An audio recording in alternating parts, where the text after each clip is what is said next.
You can read it right there in the Sumerian tablets. The Anunnaki came from the sky and gave knowledge to humans. These tablets are 5,000 years old, and the Sumerians are literally writing this stuff down. For them, this wasn't some fairy tale, this was their lived reality. When Zecharia Sitchin translated these tablets, he was blown away. Did the Sumerians actually live alongside aliens? Tonight I'm gonna tell you one of the biggest mysteries in human history. A story that, if it's true, means we need to rewrite every history book on the planet. A story that makes us question everything we think we know about who we are, where we came from, and where we're headed. This isn't just some ancient legend. This could be a reality that even modern science can't explain. This is the mind-blowing, interconnected story of the Anunnaki and Sumerian civilization. Our story kicks off on a cold winter day in 1849 in the ruins of Nineveh in northern Iraq. A young archaeologist named Austin Henry Layard, working for the British Museum, was making an extraordinary discovery during his excavations. Thousands of clay tablets emerging from the earth looked like just an old library at first. But Layard had actually stumbled upon the treasure that held humanity's greatest secret. If you're into these kinds of historical mysteries, hit that subscribe button right now, because this story is gonna completely blow your mind. And drop a comment telling me, do you think these beings from the sky in ancient texts were real or just mythology? I'm curious what you guys think. These tablets belong to Ashurbanipal's great library. Ashurbanipal was the last great king of the Assyrian Empire, ruling from 668 to 627 BC. He wasn't just a powerful ruler, he was also a major scholar and collector. He built the greatest library of his time by gathering ancient texts from all corners of his empire. But most of the tablets in this library were way older than him. Some dated back to the earliest periods of Sumerian civilization, around 3500 BC, maybe even earlier. Among the tablets Layard discovered, there weren't just king lists and business records. There were creation stories, god epics, astronomy texts, and most importantly, incredibly detailed accounts of beings who came from the sky. These tablets were written in cuneiform, the world's oldest known writing system. This ancient script looked like mysterious codes at first, but by the late 19th century, scholars like Georg Friedrich Grotefend, Henry Rawlinson, and Jules Oppert had started cracking this writing. And what they found when they decoded it shook the entire academic world. What was written on these tablets contained knowledge that went way beyond what any known civilization of that time should have had. Advanced astronomical calculations, complex mathematical formulas, detailed medical texts, and most shocking of all, creation stories that sounded like modern genetic science. In the early 20th century, the archaeology world was buzzing with these discoveries. Famous Sumerologists like Samuel Noah Kramer, Thorkild Jacobson, and Leo Oppenheim were trying to interpret these ancient texts. But these interpretations usually stayed within traditional mythological frameworks. That is, until 1976, when an extraordinary researcher named Zecharia Sitchin brought a completely different perspective to these ancient stories. Zecharia Sitchin was born in Baku, Azerbaijan in 1920. His childhood fascination with ancient languages set him on a unique path. Even though he studied economics at the London School of Economics, his real passion was the Sumerian language. He spent years teaching himself Sumerian, studying ancient texts and making translations. He started reading these ancient tablets not just as mythological stories, but as actual historical records. Sitchin's approach was revolutionary in the academic world. He thought the word God in Sumerian tablets referred to physical beings rather than just literal meanings. And these physical beings might have come from beyond Earth. In his 1976 book, The 12th Planet, he laid out this theory in detail. And this book didn't just shake the academic world, it shook the entire world. According to Sitchin, the term Anunnaki in Sumerian tablets didn't just describe mythological gods. It described actual alien beings. Etymologically, Anunnaki means those who came from Anu's lineage. Anu was the supreme god of the Sumerian pantheon. But according to Sitchin's translations, these beings weren't just spiritual gods. They were physical, technologically advanced beings from a distant planet called Nibiru. The Nibiru theory was one of Sitchin's most controversial claims. This planet orbited in the outer reaches of the solar system in a very long elliptical orbit. Every 3,600 years it would approach the Sun, then return to its distant orbit. And the Anunnaki's arrival on Earth perfectly matched these planetary cycles. Modern astronomy had actually found clues pointing to a large planet in the outer regions of the solar system. In 2016, Mike Brown and Konstantin Batygin from the California Institute of Technology proposed the existence of a hypothetical planet they called Planet 9. This planet would be about 20 times farther from the Sun than Neptune's orbit.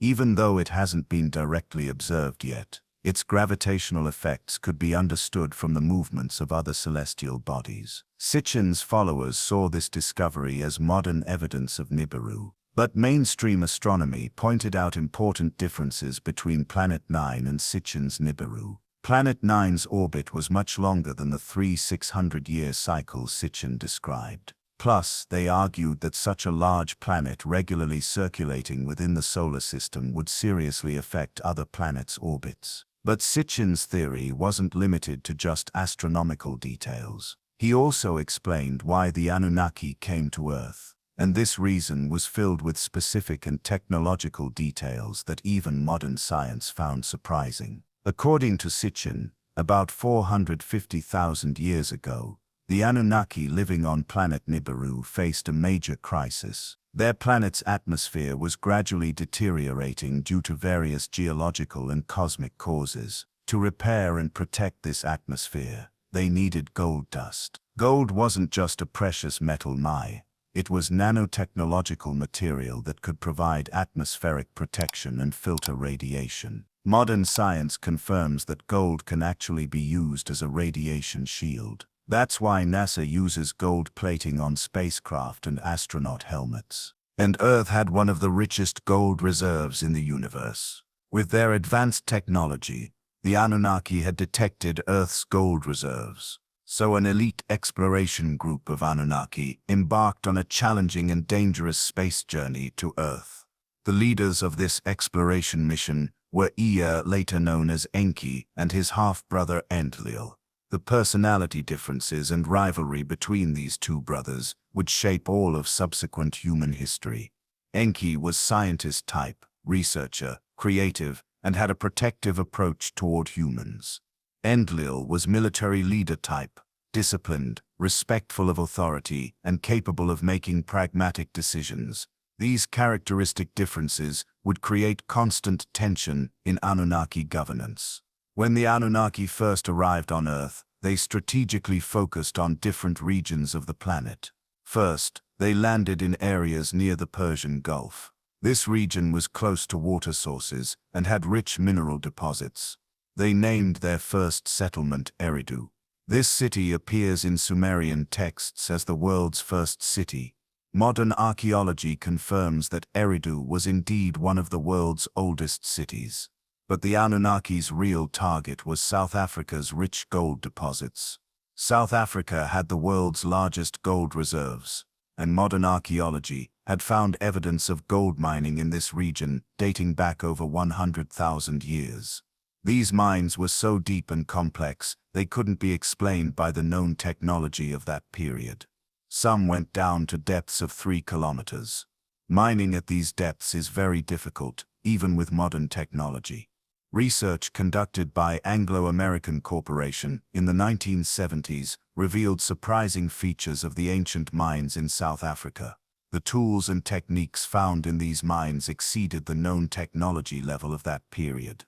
Also, ancient settlements found near these mines were established in a very organized and planned manner. It was as if they were part of a large industrial project. According to Sitchin's theory, the Anunnaki initially did the mining with their own workforce. But thousands of years of this heavy and dangerous work had worn them out physically and psychologically. Sumerian tablets describe growing discontent among the Anunnaki during this period. The worker Anunnaki had started rebelling against their leaders. This god rebellion story is told in detail in the Atrahasis epic. According to the text, the worker Anunnaki were complaining about harsh working conditions. They had rebelled against their leaders and refused to work anymore. This crisis put Anunnaki leadership in a tough spot, because if gold mining stopped, the critical atmospheric repair for planet Nibiru would also stop. Right at this critical moment, Anunnaki scientists Enki and Ninhursag proposed a revolutionary solution. This solution was a technologically challenging project even for that time: genetic engineering. They would genetically modify a native primate species to create intelligent workers capable of gold mining.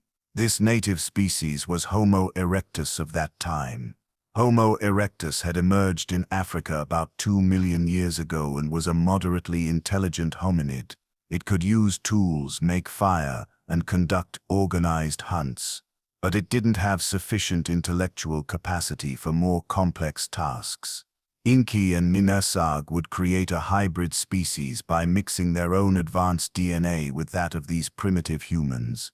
This genetic engineering project appears in Sumerian tablets as the creation of Adamu. The word Adamu means first man in Sumerian, and this word is seen as the root of the Hebrew word Adam.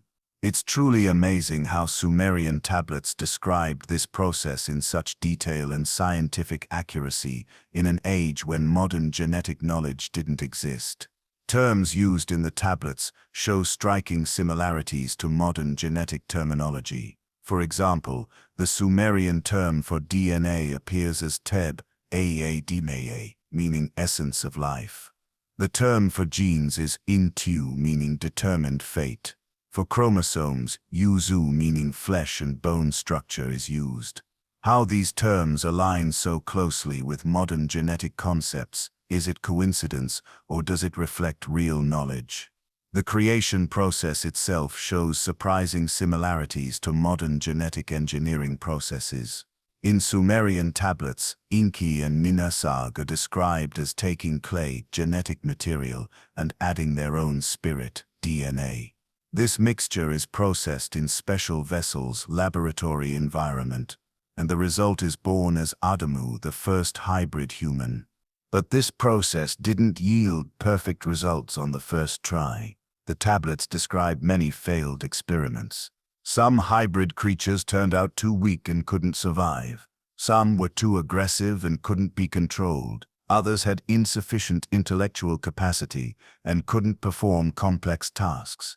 Enki and Ninhursag kept changing the genetic formula repeatedly, trying to create the ideal hybrid human.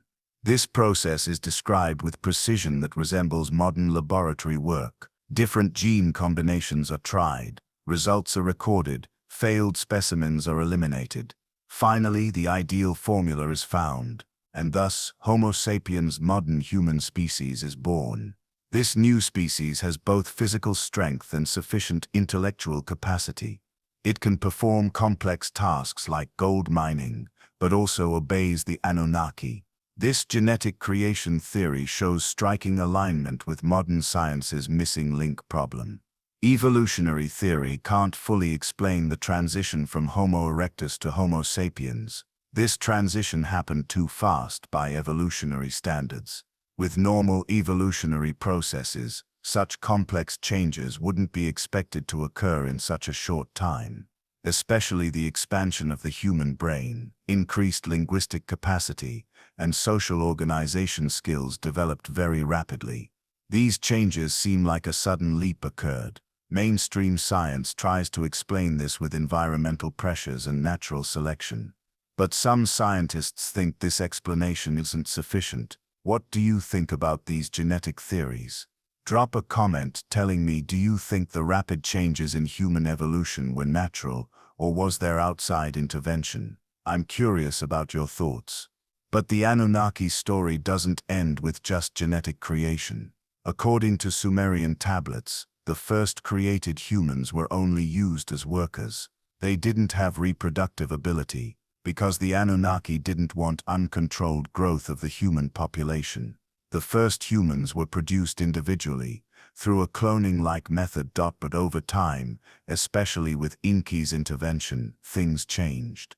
Enki had a more protective and sympathetic approach toward humans. He thought humans should not just be workers, but also independent beings. So he secretly gave humans reproductive ability too. This decision caused major debates in Anunnaki governance. Enlil was strongly opposed to this situation. In his view, humans should be kept under control, not given too much freedom. But Enki continued protecting humans. This philosophical difference between the two brothers would shape all of subsequent human history. Enki would become the protector of science, art, and culture. Enki would represent authority, order, and discipline. These two approaches would be in constant conflict throughout human history. After humans were given reproductive ability, the human population started growing rapidly. And with this growth, humans didn't just work in mines, they started establishing their own societies.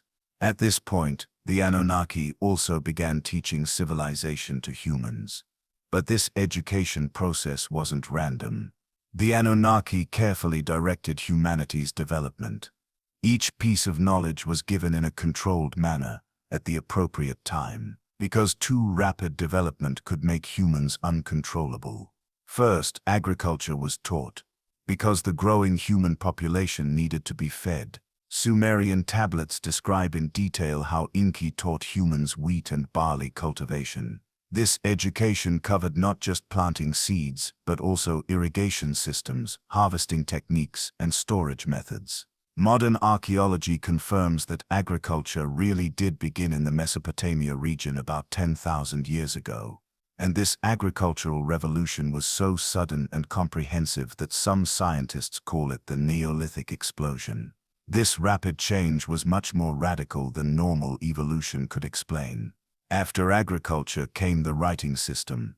The Anunnaki had developed cuneiform writing to keep their own records. But humans also needed to learn this system, because Anunnaki governance required complex records and calculations. Agricultural production, labor distribution, gold mining, everything was tracked with detailed records. And so, the world's first writing system was born in Sumer. And this system wasn't limited to just simple records, it was used in every field: literature, law, science, medicine. Sumerian literature contains the world's oldest epic stories. The Epic of Gilgamesh isn't just an adventure story, but also a deep analysis of human-god relationships. Mathematics and astronomy were perhaps the most surprising transfers. The Anunnaki had advanced astronomical knowledge to track their own planetary cycles. This knowledge was also transferred to humans, and the Sumerians could make calendars and calculations with incredible astronomical accuracy. Sumerian astronomy shows surprising alignment with modern scientific discoveries.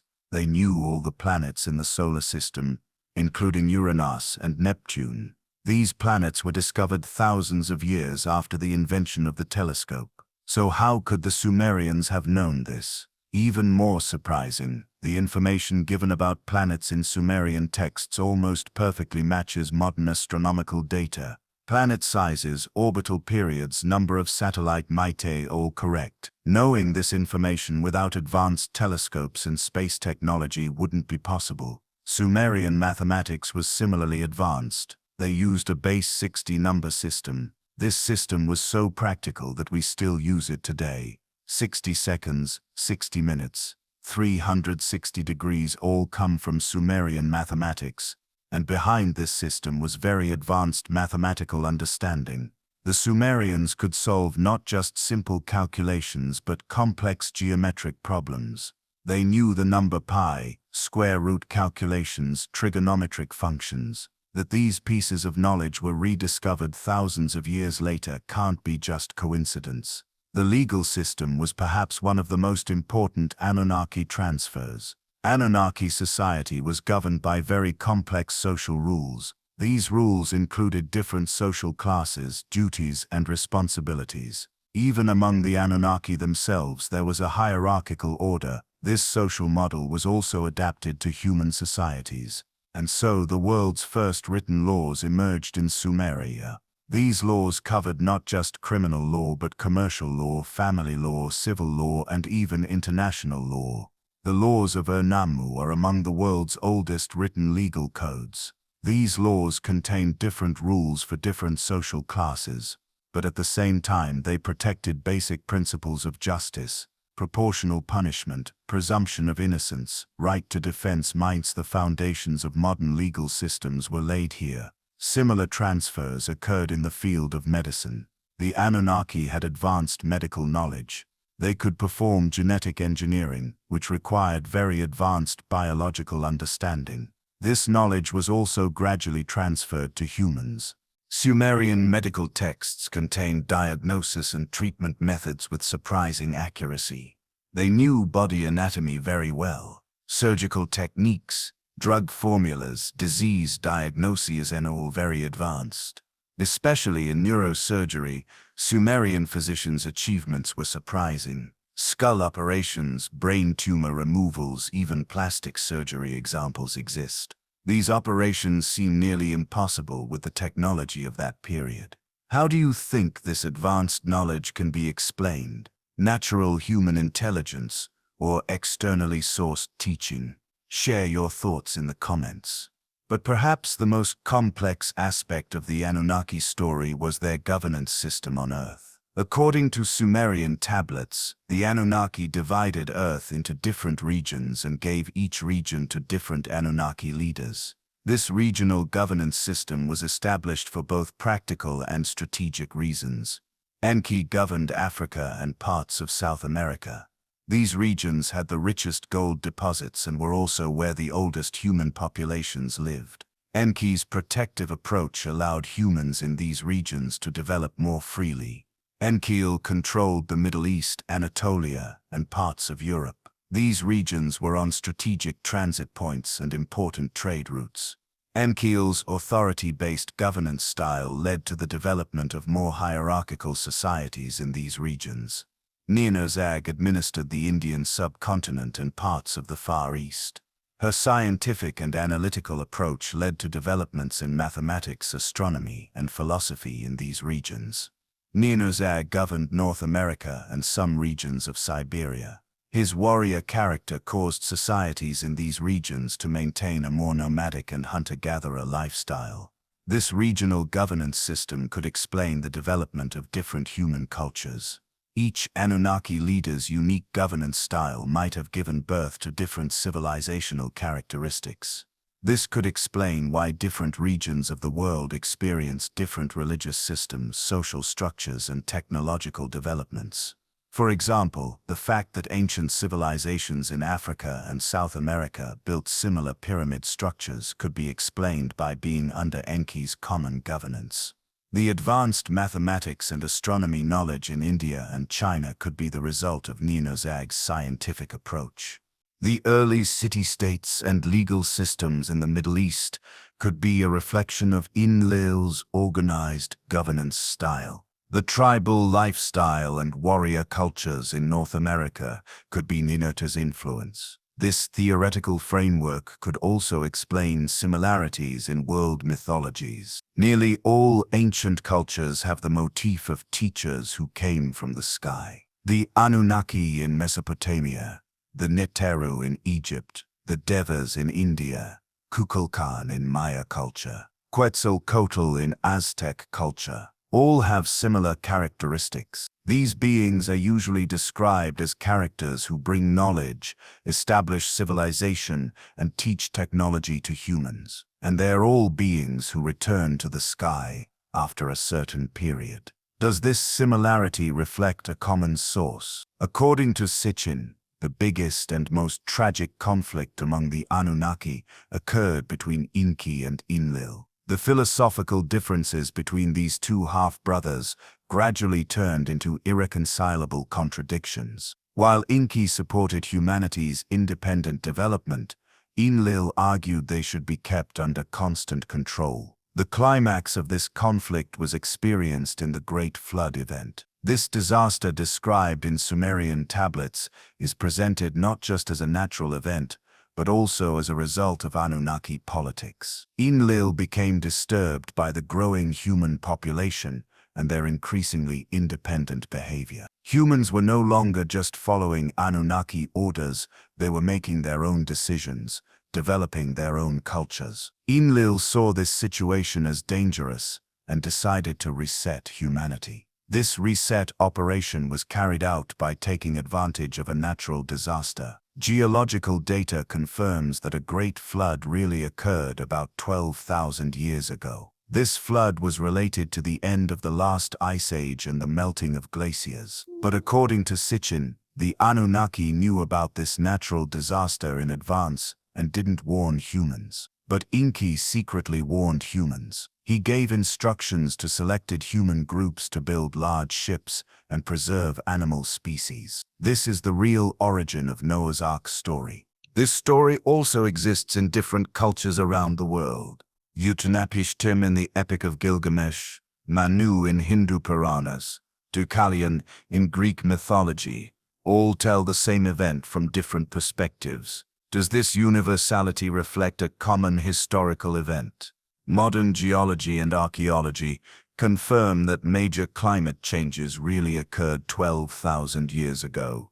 This period, called the Younger Dryas, was characterized by sudden and dramatic climate changes. These changes caused the extinction of many megafauna species and significant reduction in human population. After the flood, the relationship between the Anunnaki and humans changed fundamentally.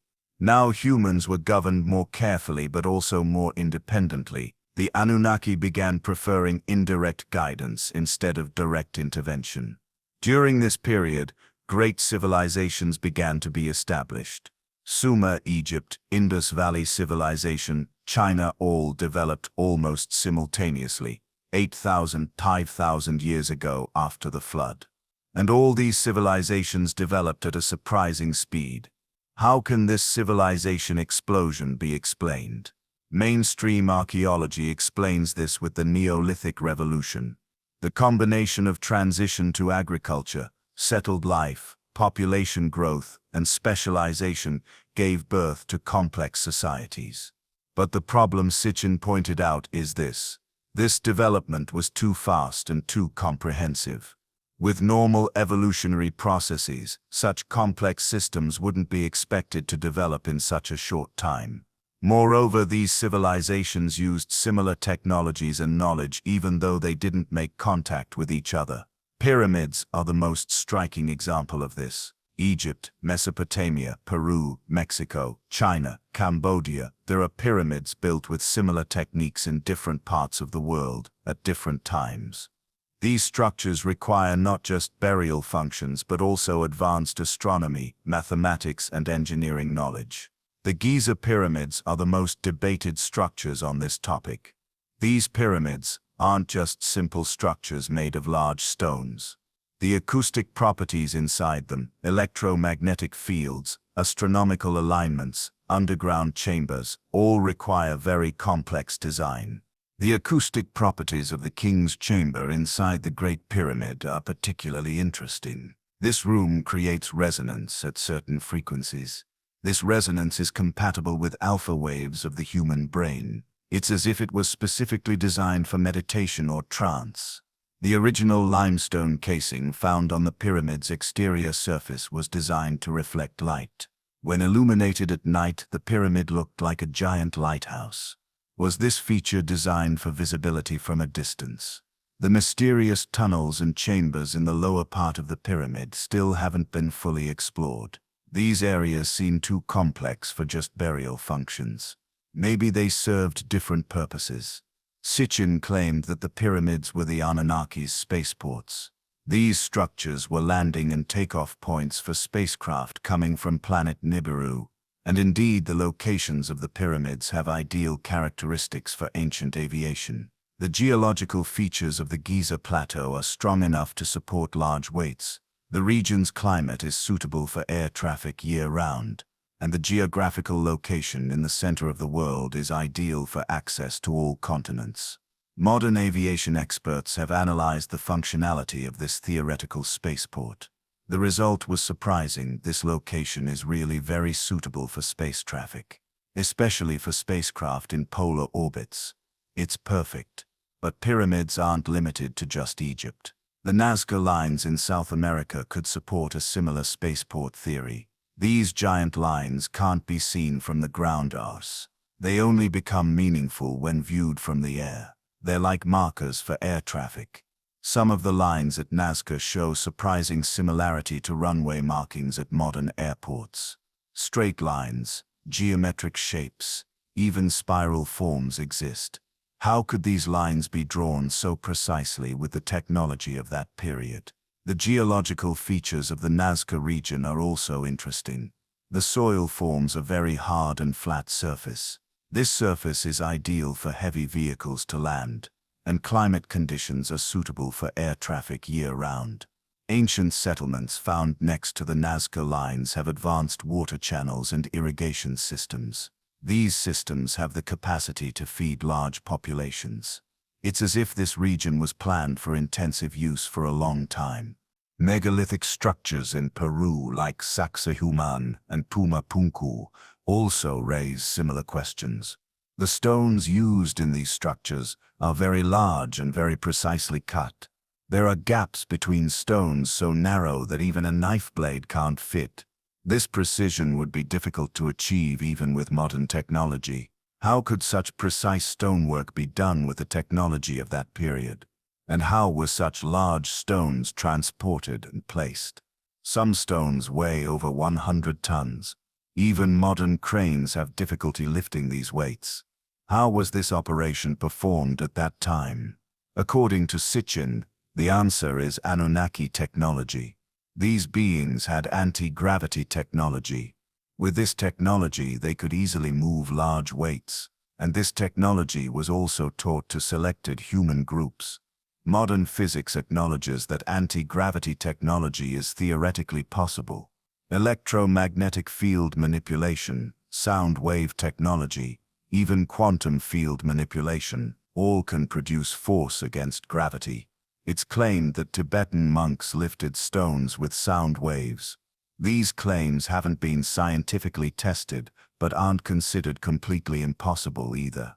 Acoustic levitation is a real method used in modern technology.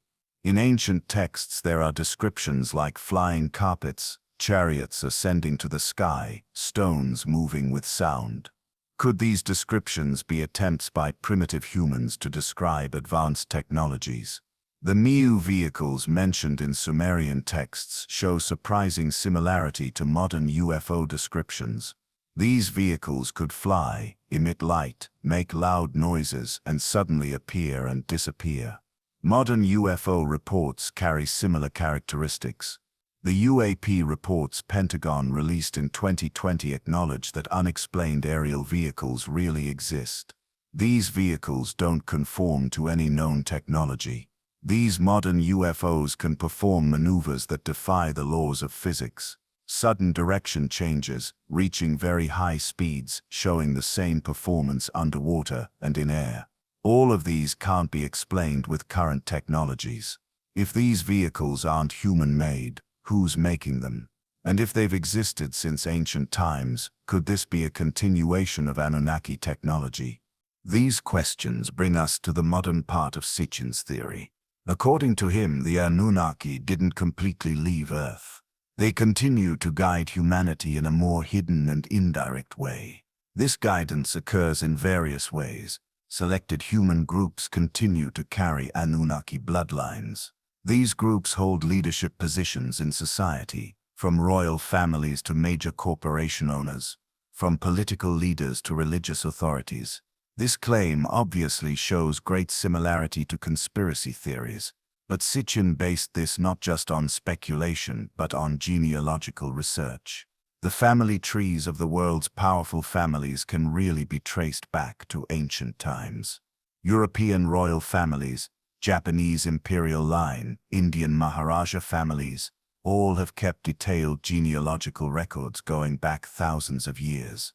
Why do these families so meticulously preserve their bloodline connections? Modern genetic research shows that there really are common genetic markers among elite families. These markers are very rarely seen in the normal human population. Does this point to a common ancestor? Y chromosome haplogroup analyses show that large parts of the world's population come from common ancestors. But some elite groups have different haplogroups. Does this difference point to an ancestor of different origin? According to Sitchin, these genetic differences are traces of Anunnaki hybridization. Modern elites naturally hold leadership positions because they carry these ancient bloodlines.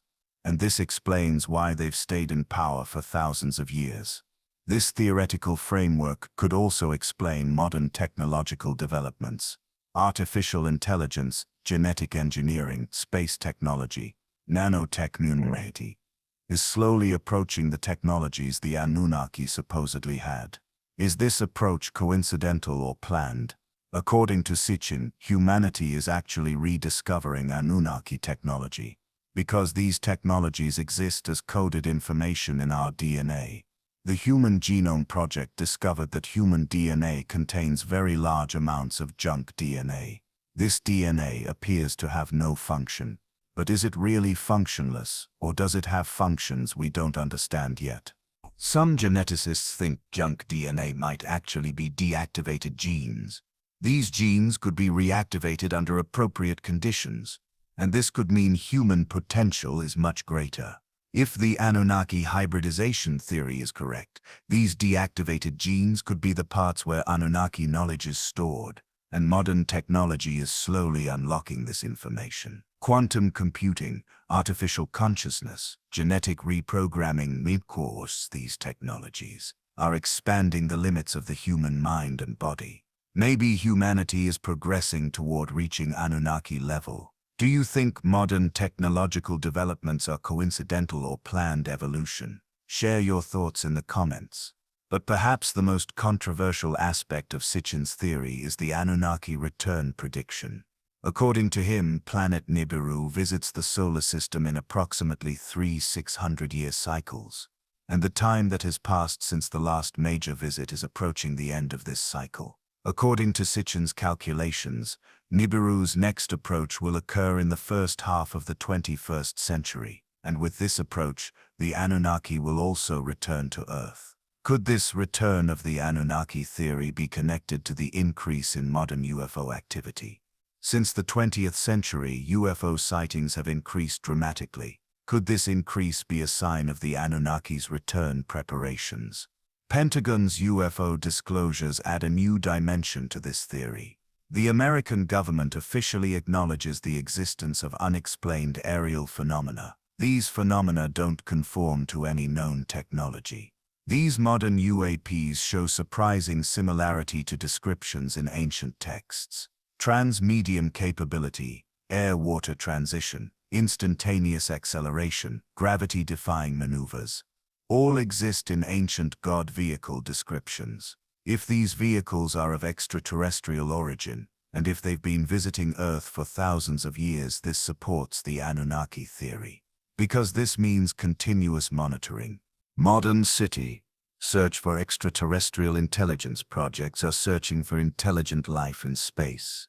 But maybe the intelligence we're looking for is already here. It just doesn't openly reveal itself. Why might this secrecy be necessary? According to Sitchin, humanity isn't ready for contact with advanced civilization yet. The Anunnaki are waiting for humanity to develop gradually, but this development is accelerating. In the last 100 years, humanity has made technological progress equivalent to thousands of years. Atomic energy, space travel, genetic engineering, artificial intelligence all developed in a very short time. Is this rapid development planned or natural? If it's planned, who's doing the planning? And what's the purpose of humanity advancing so quickly? According to Sitchin, humanity is being brought closer to Anunnaki level. Because when the Anunnaki return, humanity should be able to communicate with them at an equal level. This is part of cosmic evolution. But this process can't be left uncontrolled. If humanity develops too quickly, it could destroy itself.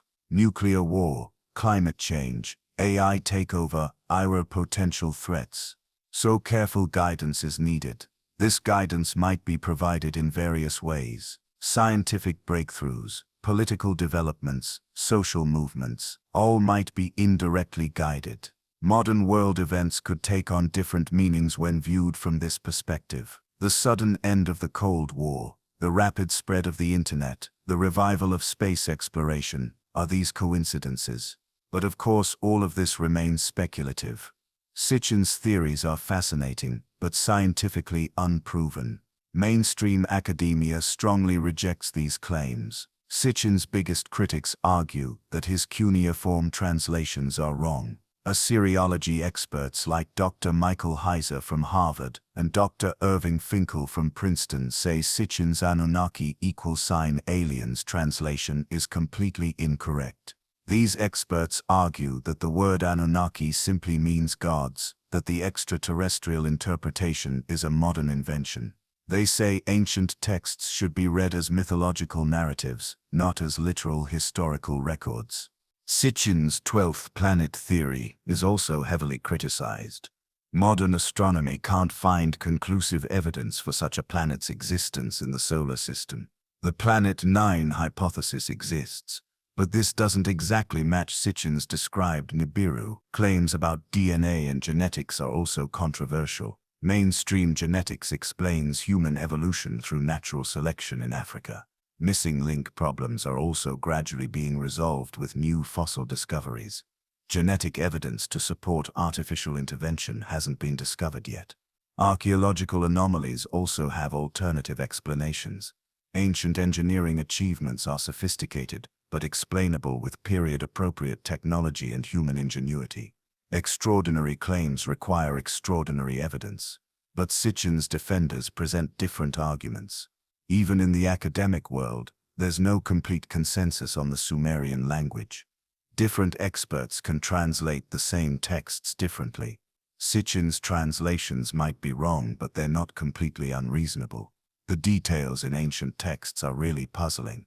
How could such specific technological descriptions be made without modern science fiction? Genetic engineering, space travel, advanced mathematics all exist in ancient texts. Cross-cultural similarities are also significant.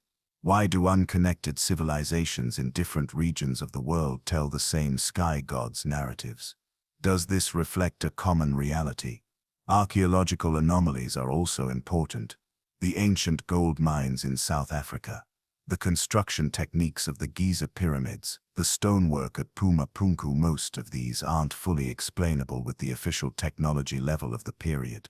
The modern UFO phenomenon also can't be ignored. Pentagon reports, radar records, pilot testimonies all indicate the existence of unexplained technology. If this technology isn't human-made, who's making it? Rapid developments in human evolution are also noteworthy.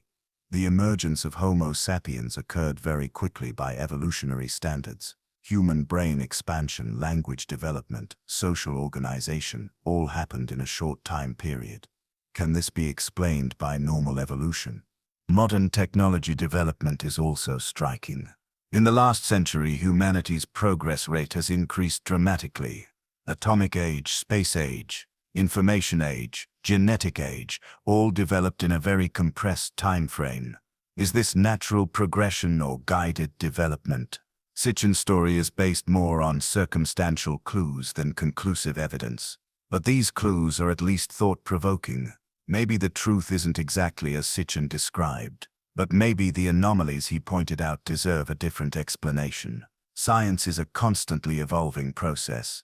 Yesterday's rejected theories can be confirmed today. Continental drift theory, germ theory of disease, Big Bang theory, all were initially rejected. Maybe the Anunnaki theory will also deserve different evaluation in the future. Or maybe it never will. Maybe Sitchin's entire narrative is completely wrong.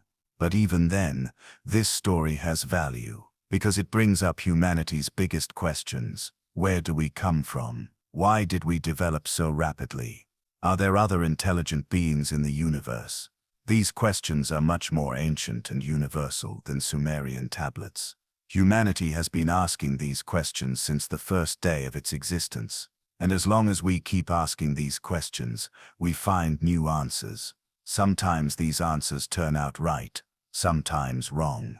But giving up on asking means losing the curiosity that makes humans human. The Anunnaki story, whether true or fictional, is a product of this curiosity. And this curiosity pushes us toward more research, more exploration, more understanding. That's why Sitchin's work is important, because it makes us question the status quo. Maybe one day, planet Nibiru will really be observed. Maybe unexplained genes will be discovered in human DNA. Maybe we'll learn the origins of UFOs, or maybe none of these will happen. But this uncertainty is the beautiful aspect of science, because science is always open to new possibilities. Thanks for sharing this long journey with me. What are your final thoughts on the Anunnaki theory? Real or fiction? Share your comprehensive opinions in the comments. Sitchin's legacy isn't limited to just specific theories. He taught us this. The past is the key to the future. Ancient wisdom can provide solutions to modern problems, and most importantly, question everything, assume nothing. In the modern world, there's information overload. Every day, we're bombarded with thousands of new facts, theories, discoveries. In this information flood, it's easy to ignore ancient wisdom. But Sitchin showed us that the oldest texts can contain the most surprising insights. Sumerian tablets are 5,000 years old, but still relevant. They contain timeless truths about human nature, social organization, technology development. These truths can shed light on our current challenges: climate change, social inequality, technological disruption. These are modern problems, but there are ancient parallels.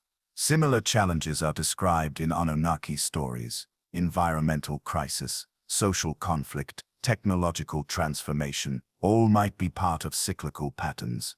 If the Anunnaki theory is correct, humanity is currently at a critical juncture. Technological development is accelerating at an exponential rate. Artificial intelligence, genetic engineering, space exploration, all are game-changing technologies. These technologies can elevate humanity to the next level, but at the same time, they create existential risks. Nuclear war, AI takeover, genetic disasters, all can threaten civilization. From the Anunnaki perspective, responsible development of these technologies is crucial, because humanity is preparing for cosmic citizenship, and this preparation requires careful guidance.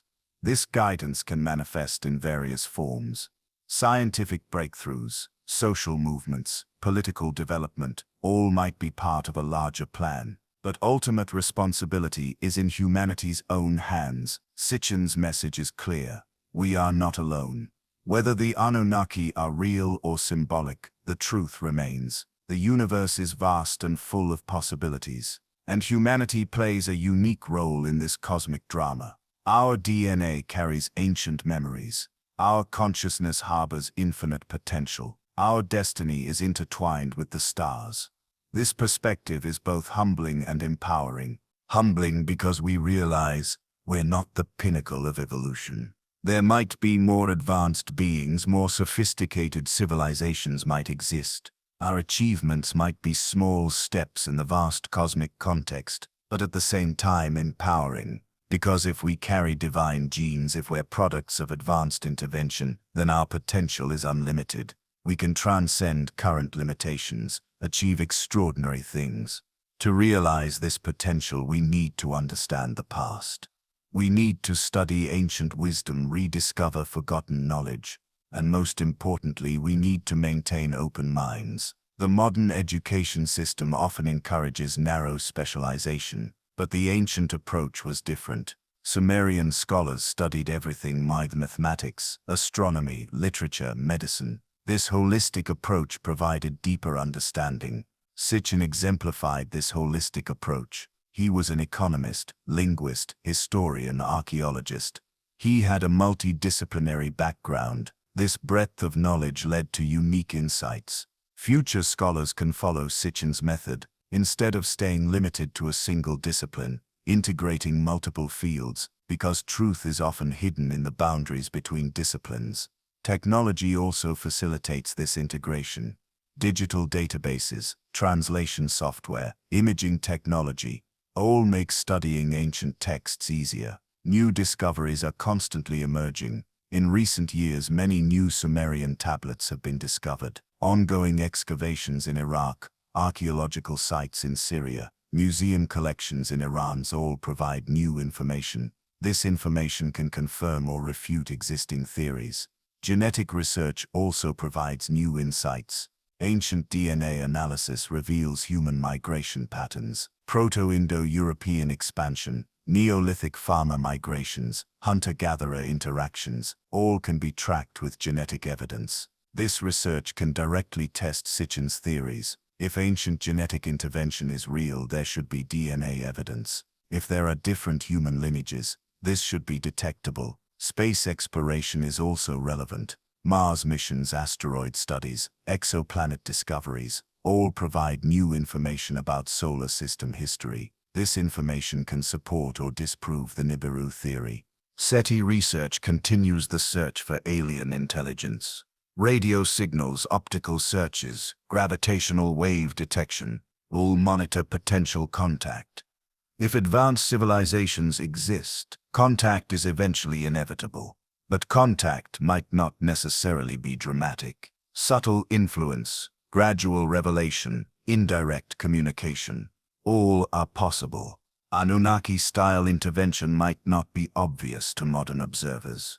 That's why staying vigilant is important. Unusual patterns, anomalous events, unexpected discoveries, all might carry potential significance. And maintaining an open mind is crucial. Skepticism is important too, of course. Extraordinary claims require extraordinary evidence, but skepticism shouldn't turn into cynicism. Being closed to possibilities can prevent discovery. Balance is key. Evidence-based approach but imaginative thinking. Scientific rigor but creative speculation. This balance was present in Sitchin's approach. He conducted rigorous research but also presented creative interpretations. He respected academic standards but challenged conventional wisdom. This approach was controversial but productive. Modern researchers can adopt this approach, respecting established facts but exploring new possibilities, valuing peer review but encouraging innovative thinking. This approach isn't limited to just academic research. It's also applicable in personal development. Questioning our own origins, exploring our potential, trying to transcend our limitations. The Anunnaki story is ultimately a journey of self-discovery, questioning who we are, where we came from, where we're going. These questions are eternal and universal. Every generation asks these questions in their own context. Sumerians asked them in a mythological framework, Greeks in a philosophical framework, Christians in a theological framework, modern scientists in an empirical framework. Sitchin attempted to synthesize these frameworks. He tried to integrate mythology, history, science, religion. This was an ambitious project and might not be completely successful, but the attempt was valuable. Future generations will continue this synthesis. New evidence, new theories, new frameworks, all will deepen our understanding, and eventually truth will emerge. This truth might not be exactly as Sitchin described, but his contribution is undeniable. He asked important questions, challenged conventional thinking, explored new possibilities, and most importantly, he reminded us that the universe is mysterious and full of wonders. Our existence is a cosmic miracle. Our potential is limitless. Our destiny is among the stars. This message, regardless of the accuracy of Anunnaki theory, is valuable because it inspires humanity, motivates us to achieve greater things. Sitchin's final words are meaningful. The past is the key to the future. This simple statement contains profound truth. Without understanding history, we can't shape the future. Ancient wisdom can provide modern guidance. Sumerian insights can offer solutions to contemporary challenges. And most importantly, cosmic perspective can put earthly problems in context. With this perspective, current difficulties seem manageable. Climate change, social conflicts, economic problems, all are temporary challenges. Humanity is on a journey toward a greater destiny. This journey is both individual and collective. Each person should realize their own potential, but at the same time they should contribute to species-level development. Personal growth and planetary evolution are interconnected. The Anunnaki story emphasizes this interconnection. Individual humans are part of a cosmic plan. Our actions carry larger consequences. Our choices shape the future. This responsibility can be overwhelming, but at the same time it's empowering. Because if we're part of a cosmic plan, then our lives are meaningful. Every effort is a contribution. Every choice has significance. Sitchin's legacy is encapsulated in this message. Whether alien gods are real or symbolic, the truth remains. We are children of the stars. Our destiny is among the cosmos. Our potential is infinite. With this message, we conclude our Anunnaki journey. But this isn't an end, it's a beginning, because understanding the past unlocks the future, and the future holds unlimited possibilities. Sumerian tablets are still waiting. New discoveries are constantly emerging. New technologies enable better analysis, and most importantly, human curiosity is never-ending. This curiosity drives us forward to ask new questions, seek new answers, explore new possibilities, and this process is essentially human. Whether the Anunnaki are real or not, the story is valuable because it addresses humanity's greatest questions, and these questions carry eternal relevance. As a final word, let me share a Sumerian proverb: the gods favored Sumer with learning. This learning is our heritage. This wisdom is our birthright. And this legacy is our responsibility. Future generations will judge our discoveries, evaluate our theories, but hopefully they'll appreciate and continue our curiosity. Because the search for truth is a never-ending journey. And on this journey, every step is valuable, every effort meaningful, every question important. Congratulations for completing this epic journey. If you found this deep historical analysis valuable, please subscribe and share with friends who love mystery and history. What ancient enigma do you want us to explore in the next video? Leave your suggestions in the comments. And remember, the past holds keys to the future.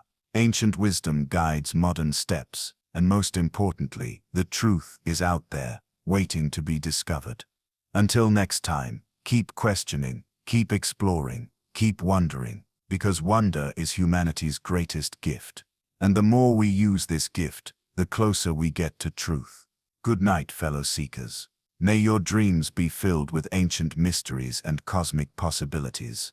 The journey continues.